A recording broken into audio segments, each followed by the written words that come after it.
I guess you seen the picture there on the post and all, me with Dolly Parton. It was a cardboard cutout. It's kind of funny. It was down in Gatlinburg and across from Dollywood, and they had this cutout, and I come down out of the elevator, and there it was. I was like, "Hello, Dolly." I ran over and put my arm through it, and everybody was laughing. The people in the lobby was laughing. And I got my picture took with her, down at the hotel. And I told everybody, I said, yeah, I met Dolly down at the hotel. And I got pictures. It's kind of funny, though. But rest in peace, Dolly Parton. Just an incredible artist. She was like the female version of Elvis Presley, no doubt. Just an incredible person, actress, and everything. I mean, just really going to miss her. She was a really good person. But I didn't meet Dolly, but I did meet Porter Wagoner by accident, or shall I say bumped into him back in the 90s. I was a musician then, still am, but back then I was trying to get on a record label. I was a singer, songwriter, played guitar, had a band called Bluesteel, and we got lined up for a music showcase in front of all these producers, record labels, and talent scouts and all this stuff. And so got it lined up, and the crazy thing is who we went with. Toby Marriott, the son of Steve Marriott from Humble Pie and Small Faces, and his daddy, Steve, is in the Rock and Roll Hall of Fame. I mean, just incredible singer, one of the greatest blues singers of all time, great guitarist and songwriter and everything. And his son, Toby, looks just like him. But I know Toby for probably well over a year, had no clue who he was. He's a very humble guy. At that time, he was a kid. He's very humble. Didn't say, I'm the son of Steve Marriott, the famous musician. He never mentioned it.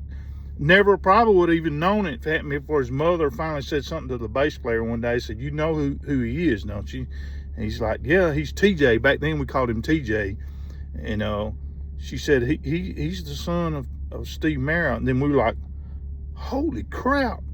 How can we not notice he looked just like his father? I mean, identical to him when his father was young. And just an incredible guy, great guitar player, singer.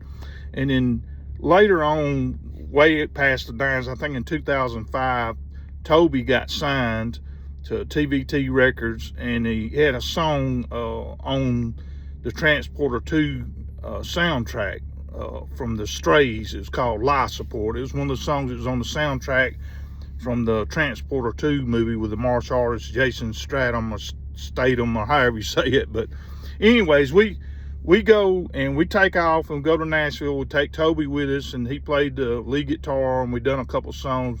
And our drummer, he's a character anyway. And on our way to Nashville, we left from Georgia. He disappears on us, and we don't know where he's at. We get in Nashville, and we're looking around like, where is Israel at? Where is Izzy? And nobody knew. Back then you had no cell phones, and we were panicking, thinking, man, we fishing to have to probably go on. We ain't even got our drummer here, this is crazy. But he showed up. He had stopped to get some sweet tea on Monteagle Mountain.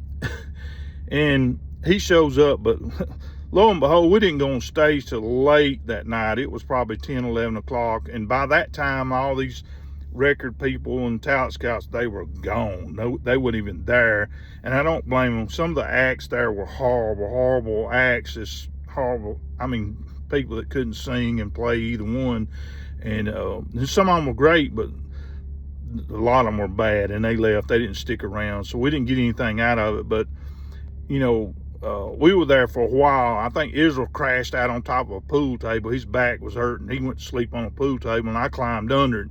And crashing out till they finally called us up on stage. And we were at Mickey Gillys bar, huge bar in Nashville. I mean, a huge place. And there was some cable TV station there filming it and all this stuff. And but we crashed out on the pool tables. And prior to that, though, I'm walking around, and I come around the corner, and I nearly ran over him. And there he is. He's 3 foot in front of me. There is Porter Wagoner.